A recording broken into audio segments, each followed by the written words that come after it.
No. Ikisan mo. 18 ba nadidivide ni 3? Yes. Si 30 nadidivide ni 3? Yes. 45 nadidivide ni 3? Yes. Diba? So, ang sagot natin, very good, letter B. Okay? Next. O, ganun ulit. Sige. Number ano na ba yan? 17 na. Okay? So, ganun ang gagawin natin. Divide,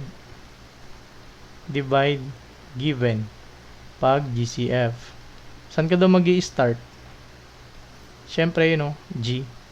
Or greatest. Or pinakamalaki. O, testingin natin ha. Bakinig muna. Sino pinakamalaki? Si 12. Nadidivide ba to? Yes. Nadidivide ba to ni 12? Yes or no? No. Si 32 ba nadidivide ni 12? Yes or no? Hindi, di ba? Kisa